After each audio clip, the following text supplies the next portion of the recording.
ceramah Ustadz Abdul Somad bersama tokoh masyarakat Sumatera Utara dan Deli Serdang. Siapkan tisu meneteskan air mata. Itu entah siapa pula yang buat gitu. Itu penjahat likers itu, penjahat viewers itu, menipu-nipu orang. Bapak Ibu yang dimuliakan Allah Subhanahu wa taala, kalau sudah bersama ramai macam ini jangan berkelahi. Deli Serdang ini kerajaan Melayu, Melayu Langkat, Melayu Deli, Melayu Serdang, Melayu Asahan, Melayu, tapi tetap menerima multi etnis. Sumatera Utara, orang non muslim Cina ada, orang Keling ada, orang Pakistan ada, orang Arab. Tadi malam daerah lingkungan orang-orang Yaman, di sini banyak orang Yaman ada. Jangan saling ngejek-mengejek. Ini masih ada orang Jawa yang tak mau menikahkan anaknya sama orang Batak. Aku nek mantu ke wong Batak, aku orang gelem. Kenapa Bapak anti betul tak mau? Jatuh derajat saya Pak Ustadz. Kenapa? Masa dari emas langsung jadi tulang gitu? Orang tak paham. Makanya kenali, wa ja'alnakum syu'uban wa qabaila, kami jadikan kalian bersuku-suku, berbangsa-bangsa, supaya apa? Inna akramakum indallah, yang paling mulia di sisi Allah siapa? Atqakum. Mau Melayu, mau Batak, mau Minangkabau, mau Sunda, mau Jawa, yang paling mulia bukan sukunya, tapi yang paling takut kepada Allah SWT. Pelajari bahasa, karena banyak orang kelahi gara-gara bahasa. Masuklah orang Batak ke rumah makan Minang, Padang masuk. Biado, biado kan artinya apa kabar?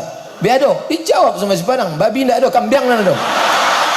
Apa kelahi gara-gara itu?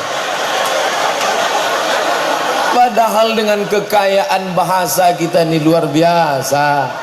Belajar bahasa, belajar. Bahasa Arab oke, bahasa Inggris oke, bahasa Batak oke, bahasa. Saya kalau ceramah di daerah saya tanya, ini orang apa banyak? Di sini banyak orang Jawa Pak Ustadz. Bapak Bepo, pripun kabare ape? Sedulur sedoro sederek ya suke. Wis pirang-pirang dina ora teko kene. Nah, ini orang mana? Ini banyak orang. Oke, halang iza sudurina, ulum sude. Itu aja, yang lanjutnya payah lah. Bapak Ibu yang dimuliakan Allah Subhanahu wa taala, waqtilafu alsinatikum wa alwanikum, berbedanya bahasa dan warna kulit kalian, itu semua menjadi tanda-tanda kebesaran Allah. Cobalah tengok kalau kita menangis di tepi Ka'bah, ya Allah, ya Allah, tengok sebelah kanan putih macam telur ayam, tengok sebelah kiri macam pantat kuali, hitam. Kalau kita ni tak terlalu nampak, mau Jawa, mau Batak, mau Minangkabau, mau Sunda, semuanya wajahnya agak-agak mirip semua. Hidungnya agak-agak ini nanti saya sebut tersinggung. Aduh, payah betul.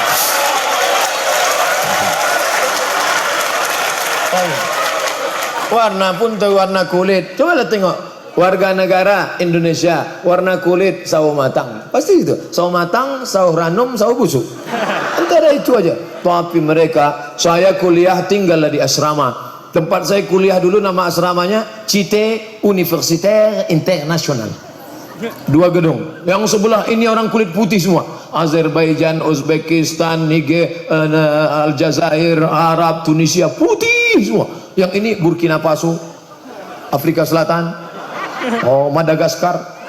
Saya pas bawa tas, kemana lah aku masuk ini? Akhirnya saya masuk ke orang hitam. Kenapa? Orang hitam ini lebih baik, lebih ramah, lebih sopan. Dan yang paling penting, berada di tengah orang hitam ini terasa kita lebih putih. Itu maka saya suka sama kawan semua orang hitam. Cuman satu salahnya, mereka malas mandi. Asal habis main bola tu dipakai nyanduk, dah 3 hari kawan bau kepinding ni. Bapak Ibu yang dimuliakan Allah Subhanahu wa taala, maka ini semua hamba-hamba Allah. Saya tidak merasa sedang asing sekarang. Sedang berada di Deli Serdang, Sumatera Utara. Yang saya hadapi ini semuanya hamba Allah, betul? Bukan hamba setan, bukan hamba hantu. Hamba Allah semua. Yang saya pijak ini pun bumi milik Allah. Tanam-tanaman ini punya Allah. Apa yang mesti dicemaskan? Semua hamba Allah, semua saudara kita. Innamal mu'minuna ikhwah. Orang beriman bersaudara. Siapa yang ceramah tadi? Saudaraku Abdul Somad. Siapa Pak Upati itu? Kenal Ustaz Somad sama Upati dari Serdang? Saudaraku itu. Alah, so akrabnya Pak Ustaz. Dimulai jam 9, sekarang jam 10.30 saya sudah ceramah 90 menit. Selama ceramah ini yang paling lama 90 menit. Padahal saya biasanya baru ceramah 20, orang udah menunduk, menunjukkan bahwa dia sudah ngerti dan paham. Kadang baru ceramah 15 menit sudah keluar kuda nil. Tapi di sini bolak-balik saya sudah memantau dari ujung ke ujung, tak ada yang menguap, tak ada yang menunduk. Jamaahnya memang orang Deli Serdang ini cinta pada agama, luar biasa. Memang tahan semua. Apa tak mantap? Ustadznya LC, tamat dari Mesir, ketua Mesir. Qorinya tadi juara internasional, Ustadz Darwin Hasibuan. Saya seumur hidup satu majelis sama Ustadz Darwin 4 kali. Yang pertama haul rumah sakit Nur Saadah. Yang kedua di rumah Ustadz Solmed Jakarta. Yang ketiga di acara majelis Pak Pangonal Harahap di Rantau Perapat. Yang keempat sini. Yang kelima nanti mungkin acara pelantikan gubernur nanti. Apa maknanya? Ini orang-orang hebat, juara, dikumpulkan semua kori-kori di dunia ini, itu juara satunya tadi. Andai ada musabaqah dunia akhirat, menang juara satu. Bawalah anak-anak kita mengaji, tanya dia, Ustadz tinggal di mana? Deli Serdang lah, tadi kan udah sebut nomor HP berapa. Kami mau datang antarkan anak kami mengaji, Bayati, Soba, Sika, Nahawan, Jaharka. Kan senang kita kalau dengar dari suara anak mengaji dari kamar. A'udzubillahi minasyaitonirrajim. Bismillahirrahmanirrahim. Senangnya dibukalah pintu kamar mendengar suara, rupanya VCD. Sangka anak awak dah mengaji. La ilaha illallah Muhammadur Rasulullah. Itulah makin panjang ceramah saya ini. Bapak tetap bertahan, saya tak tahan. Banyak cakap saya ini menyinggung perasaan tuan-tuan guru, alim ulama, cerdik pandai, Pak Upati, kepala dinas, kepala badan, kepala kantor, kepala maupun tak kepala. Mohon maaf, mau Bapak Ibu maafkan saya. Alhamdulillah, itu yang dapat saya sampaikan. Yang baik dari Allah, yang tak baik dari hamba Allah yang dhaif. Oh, ada lagi rupanya. Kusangka udah cabut aja dah.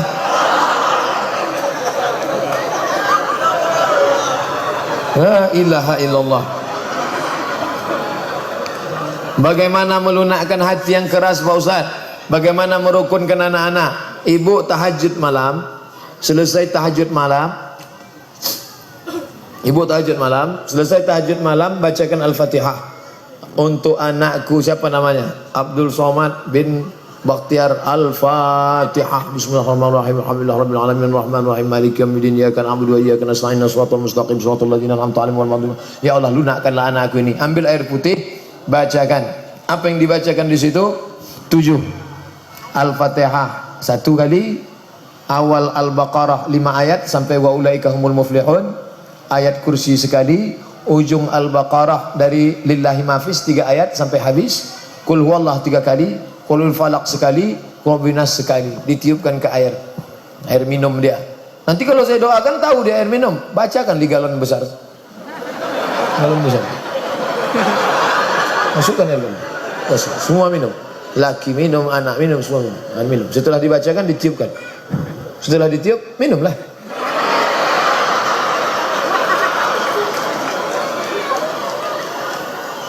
Insya Allah itu melunakkan anak-anak. Bapak yang mau melunakkan istri bisa juga. Bawa materi 6.000. Saya yang bertanda tangan di bawah ini setuju bahwa suami saya menikah sekali lagi.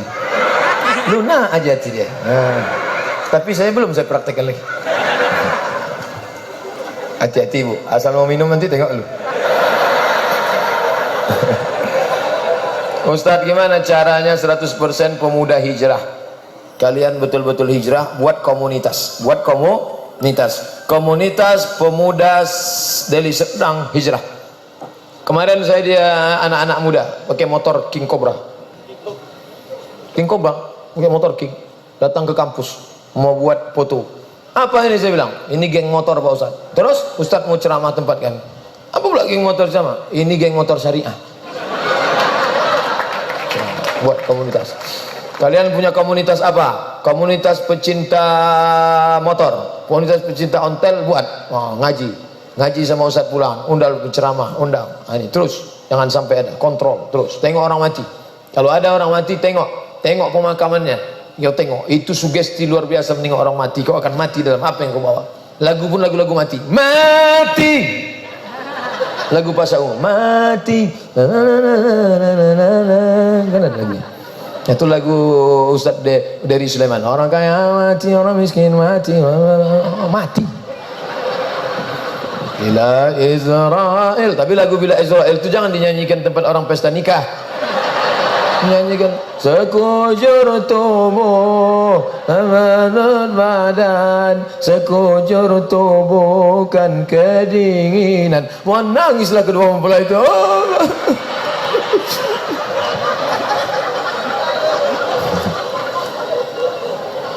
Ustaz, saat salam di waktu sholat diiringi buka tutup tangan, telapak tangan, ada tak dalilnya?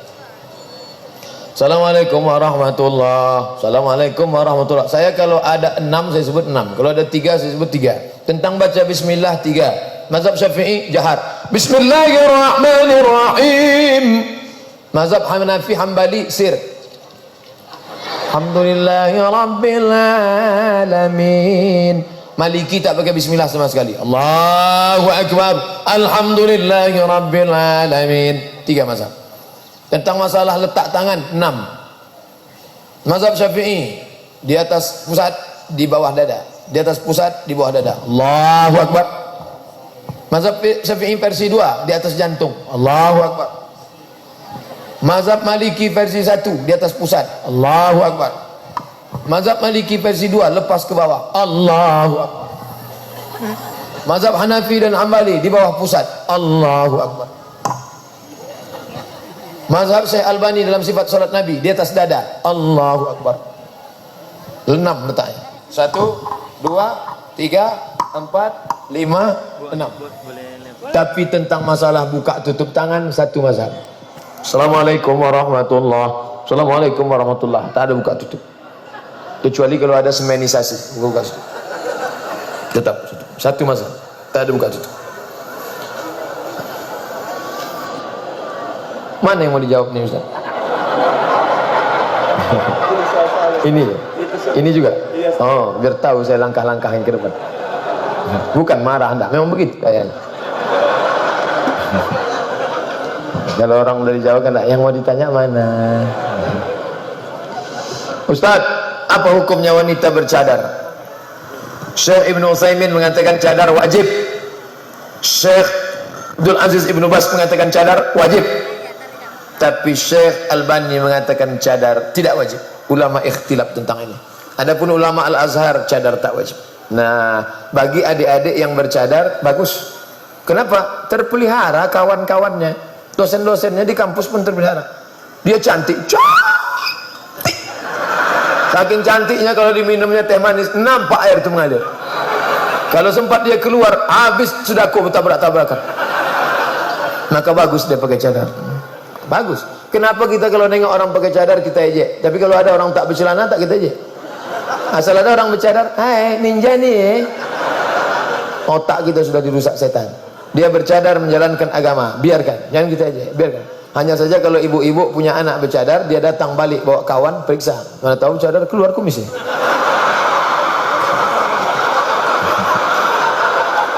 Bukan fitnah, tidak sekedar hati-hati. Saya ingin bertanya, apa hukumnya jika mertua dan ipar selalu ikut campur dalam urusan rumah tangga anaknya sehingga istri merasa dizolimi? Laki-laki tak punya pendirian. Itu kan kepala rumah. Di rumah itu kau yang punya kendali. Ini saya. Kalian jangan masuk. Tulis situ. Kapur barus ajaib. Jangan masuk. Kau punya kendali dalam. Ini kenapa dia tak punya kendali? Laki-laki kok lembek. Laki-laki itu be a man.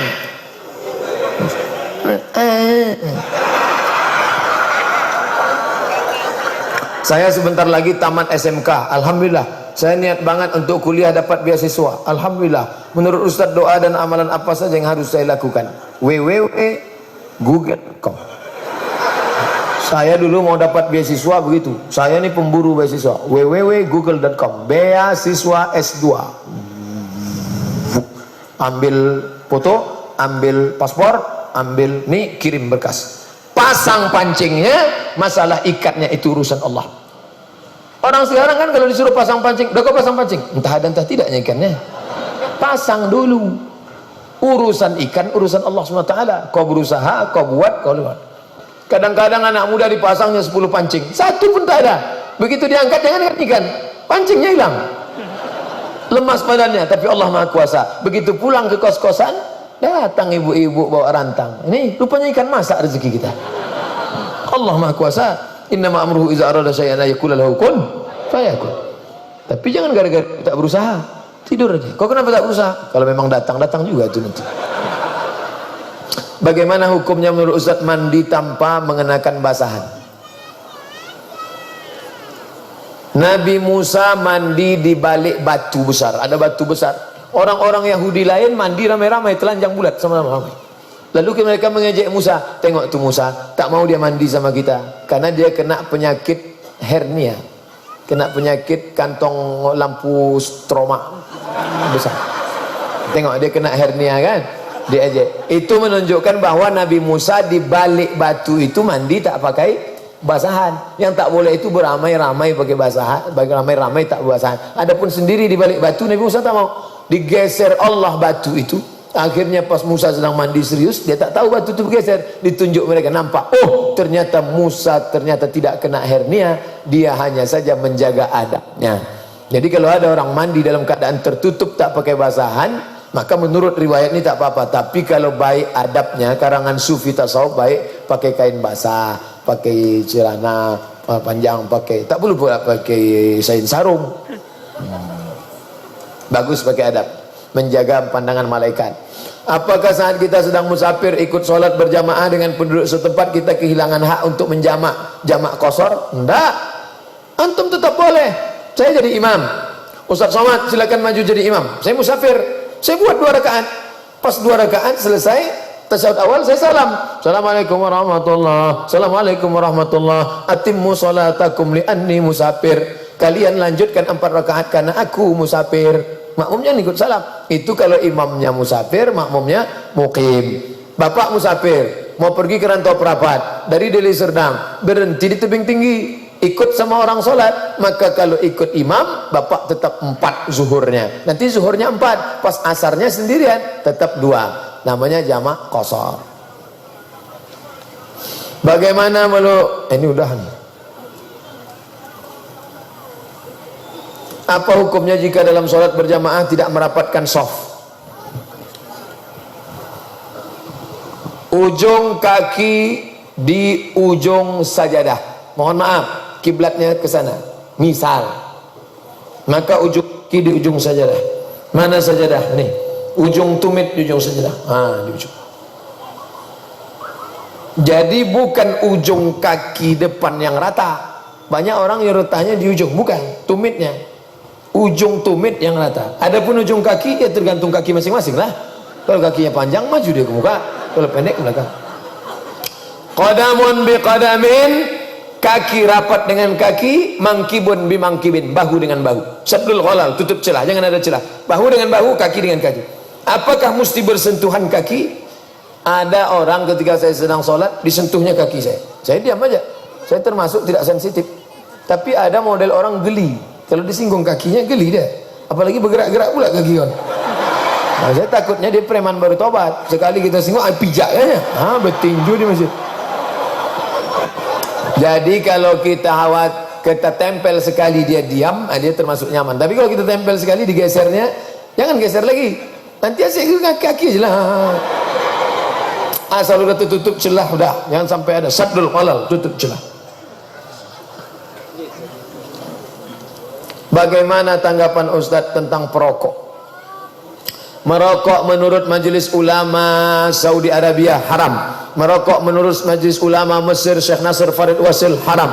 Merokok menurut Majelis Tarjih Muhammadiyah haram. Merokok menurut Majelis Ulama Republik Indonesia haram bagi ibu hamil, ibu menyusui, anak-anak dan orang sakit. Adapun bagi orang dewasa makruh menurut fatwa MUI.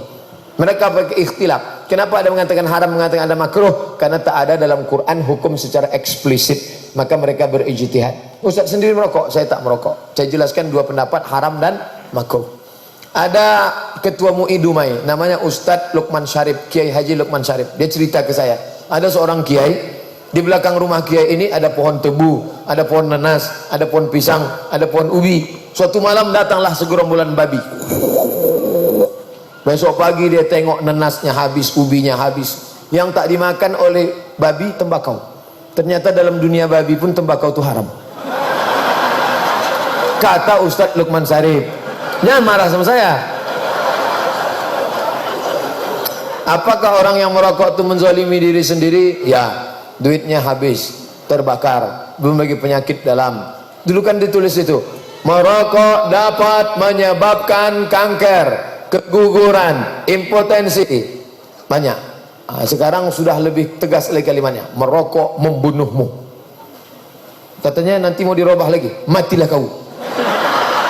Katanya, wallahu a'lam. Menzalimi diri sendiri dan dosa besar Pak Ustaz. Contoh, main HP seharian di rumah tanpa hidup bermasyarakat. Ini fenomena luar biasa. Jangan main HP. Jam 11 malam, jam 10 malam matikan HP, tidur. Tapi kayaknya mau nyetel nonaktifkan, matikan. Jangan sampai. Ini rusak nanti gara-gara ini. Dulu orang kalau duduk bersama nanya, Bapak dari mana? Dari Serdang. Dari Serdangnya di mana? Kecamatan anu. Kenal sama Pak Fulan? Kenal. Apa hukuman Bapak? Bapak saya sama Bapak dia Bapak. Orang sekarang tak ada kenal. La salam wala kalam, masih main HP. Oh. Ada orang pingsan di sebelahnya, bukan ditolongnya, difotonya. Ada orang pingsan di sebelahku. Bagi yang suka tolong like and share. Amin, amin, amin, amin, amin. Kacau dah dunia ini dah. Tapi pula jamaah Deli Serdang ni kenal sama saya gara-gara HP ini. Kalau saya pergi ke suatu daerah, mudah cara mengenalinya. Kalau ada di situ orang diam aja tak kenal, itu ada dua kemungkinan. Pertama, tak ada paket. Kedua, tak ada signal. Saya sudah melakukan taubat nasuha. Alhamdulillah, saya benar-benar ingin hijrah seutuhnya. Tapi kadang syaitan lebih kuat. Dan saya melakukan dosa lagi seperti berbohong, walau kecil. Bagaimana kita benar-benar menaruh hati, takut kepada Allah. Sekali kau bohong, akan disusul oleh bohong-bohong berikutnya. Takut kepada Allah SWT. Usaha, usaha, usaha. Ingat, sekecil apapun kita akan dituntut di hadapan Allah. فَمَنْ يَعْمَلْ مِثْقَالَ ذَرَّةٍ خَيْرًا يَرَهُ. Sebesar biji sawi kau akan dituntut. Apakah anak angkat mendapatkan hak harta warisan? Tak dapat. Saya lama punya anak, misal kata orang pancing lah Pak Ustaz. Pancing cemana? Ambil anak angkat. Nanti lama-lama mencem pancing juga. Bisa ambil istri. Diambil lah anak angkat. Setelah kita tua, kita mati, anak angkat tak dapat harta warisan. Bagaimana cara menyelamatkan anak angkat biar supaya dapat harta warisan? Buat wasiat. Syaratnya tak boleh lebih dari sepertiga harta. Andai ku mati, ruko yang ada di sana untuk anak angkatku, boleh. Tapi sekarang orang banyak pula zalim pada saudara. Kalau aku mati, semua hartaku untuk anak angkatku. Sedangkan adik-adik abangku itu selop Jepangku pun tak boleh kau kasih sama dia. Ini tak boleh. Cara yang paling selamat, kasih dia hibah. Apa beda wasiat sama hibah? Kalau hibah waktu hidup kasih langsung alih nama, selamat, tak ada fitnah. Kalau wasiat nunggu orang mati. Makanya kalau ada masjid hasanah nanti dapat wasiat, jangan senang dulu. Kuwasiatkan ruko ini untuk masjid hasanah. Alhamdulillah Pak Ustaz, masjid hasanah sudah dapat wasiat. Belum tentu dapat, nunggu bapak tu mati baru sudah dapat. Gimana kabar bapak tu? Itulah belum juga mati-mati lagi. Apakah ada doa supaya lekas dapat jodoh Pak Ustaz? Rabbi la tazarni fardan, jangan kau biarkan aku sendirian. Wa anta khairul warisin, karena engkau sebaik-baik pemberi waris. Jangan biarkan aku sendirian ya Allah. Aku tak kuasa hidup, kirimkan aku bidadarimu ya Allah. Tak tahan lagi kuda. Makanya kalau kalian masih ke sekolah, banyak-banyak puasa sunat. Dengan banyak puasa sunat itu, tenaga tak ada, nafsu ada, tenaga tak ada. Datang kawan, itu ada cewek, tak nampak aku lagi dah. Aku dah mau mati.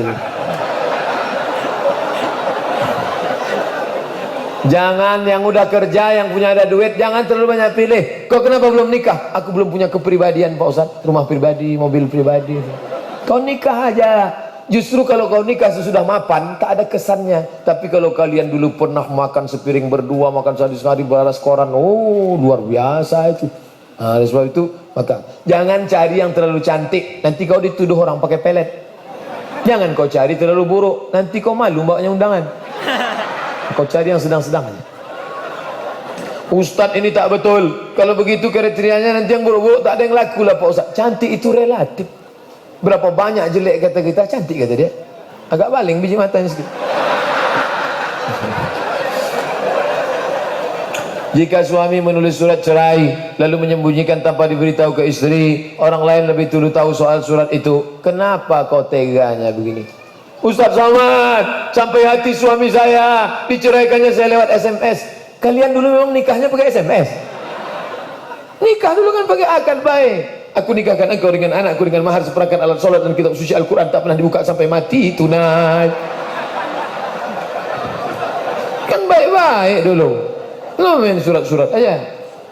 Apakah orang lain yang lebih tahu dahulu itu lebih baik segera memberitahunya, atau lebih baik diam saja karena diketahui suami sendiri belum memberitahu sang istri? Maka masalah ini sampaikan kepada walinya. Sudah jatuh talak. Kapan dia jatuhkan talak? Tanggal 1 Desember, Januari, Februari, 3 bulan habis iddah. Boleh laki-laki nikah lagi, perempuan nikah lagi. Bunga bukan setangkai kumbang, bukan seekor patah tumbuh hilang berganti, hilang satu tumbuh 1000. Tapi ternyata kalau hati lembut, ingat sama dia. Kenapa kau galau aja nampaknya? Aku ingat Jelo. Apa itu? Jandolamu. Maka kau baliklah sama dia. Kalau belum habis iddah 3 bulan, kau tangan sama dia, datang sama dia. I back to you my dear. Aku rujuk kepada engkau, balik. Tapi kalau sudah habis, datang ke mertua lagi. Pak mertua, aku minta nikahkan aku sekali lagi. Karena sudah habis, akad balik macam nikah awal dulu. Tapi gigi mertua tu rapat, udah. Ku nikahkan engkau dengan anakku dengan mahar tunai gitu. Udah, sok tengok kau lagi sini ya. Itu namanya pengantin baru stok lama. Kertas terakhir. Bagaimana tanggapan Ustadz mengenai pekerja yang bekerja di bank atau yang bekerja ada ribanya? Haram. Kalau dia tak kerja situ, dia mati Pak Ustadz. Bininya hamil tua, rumah sedang kontrak, anak sedang kuliah. Oke, darurat. Sampai kapan? Sebulan, 2 bulan, 3 bulan, 4 bulan, 5 bulan. Jangan nanti jumpa saya tahun depan, udah keluar kau dari situ. Masih darurat juga Pak Ustadz. Jumpa tahun muka, udah keluar kau dari situ. Masih darurat juga Pak Ustadz. Akhirnya sudah 3 tahun, 30 tahun baru jumpa. Gimana? Alhamdulillah udah pensiun Pak Ustadz. Jangan sampai suapkan anak kita makan haram, riba. Masuk riba ke mulutnya, tak dikabulkan Allah doanya. Rabbana hablana minas salihin. Doanya terhalang karena makan riba. Lidah yang dipakai makan riba, bukan Allah mengabulkan doa dari lidah makan riba. Kecuali lidahnya dua, satu untuk makan, satu untuk doa. Itulah yang dapat saya sampaikan. Terima kasih atas segala perhatian. Mohon maaf atas segala kesilapan. Ala hadihin. Saya tanya dulu siapa yang baca doa. Kalau ada ketua MUI, alim ulama, kiai, buya, dia baca doa. Kalau tak ada, saya baca doa. Doa ini dikabulkan Allah bukan karena saya. Ada ibu-ibu yang tulus ikhlas membesarkan anak karena Allah. Amin kata dia, dikabulkan Allah doa. Amin. Ada bapak-bapak pemimpin yang adil, dikabulkan Allah doa karena banyak membangun masjid, menolong orang susah, fakir, miskin dan yatim. Ala hadhihi niyya al-Fatihah. A'udzu billahi minasyaitonir rajim. Bismillahirrahmanirrahim. Alhamdulillahi rabbil alamin. Arrahmanir rahim. Maliki yaumiddin. Iyyaka na'budu wa iyyaka nasta'in. Ihdinas siratal mustaqim. Siratal ladzina an'amta 'alaihim ghairil maghdubi 'alaihim waladdallin. Amin. Rabbana ighfir lana dzunubana, ampunkan dosa kami ya Allah. Wali abaina, ayah kami yang sudah mencarikan makan halal untuk kami ya Allah. Wali ummahatina, ibunda kami yang sudah mengandungkan kami 9 bulan 10 hari lamanya melahirkan kami, meregang nyawa, bersimbah air mata ya Allah. Wali azwajina, pasangan hidup kami yang sudah membesarkan anak-anak kami ya Allah. Wali a'immatina shalihin, pemimpin-pemimpin kami yang saleh yang menolong agama ini ya Allah. Wali ikhwanil ladzina sabaqu iman, saudara kami yang sudah hului kami dengan iman ya Allah. Allahumma dafa'na al-ghala wal waba wal fasha wal riba wal zina wal munkar. Jauhkan Sumatera Utara bil khusus, negeri-negeri kaum muslimin, jauhkan dari malapetaka, bencana, narkoba, zina, perbuatan keji dan mungkar ya Allah.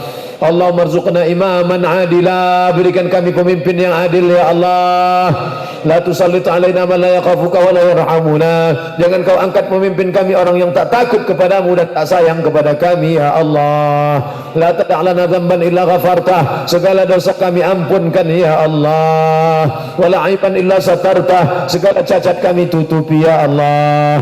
Wala musafiran illa wasaltah, yang musafir sampaikan ke tujuannya dengan selamat ya Allah. Wala maridan illa syafaitah, yang sedang kau uji dengan penyakit, angkat penyakitkan, sembuhkan dia ya Allah. Wala raghiban illa anjabtah, wala aziban illa zawajtah, anak-anak muda kami yang akan menikah berikan jodoh yang saleh dan salihah, mudahkan urusan pernikahannya ya Allah. Wala raghiban illa anjabtah, yang ingin punya anak berikan anak yang saleh dan salihah ya Allah. Wala mayyitan illa rahimtah, yang meninggal dunia curahkan rahmat kasih sayangmu, berikan mereka ampunan maghfirahmu ya Allah. Wa adkhilnal jannata ma'al abrar, masukkan kami ke dalam surgamu bersama Nabi Muhammad sallallahu alaihi wasallam. Rabbana atina fid dunya hasanah wa fil akhirati hasanah wa qina adzaban nar. Wa sallallahu ala sayyidina Muhammad wa ala alihi wa sahbihi wasallam, walhamdulillahi rabbil alamin. Taqabbalallahu minkum minna wa minkum taqabbal ya karim. Terima kasih segala perhatian, mohon maaf segala kesalahan.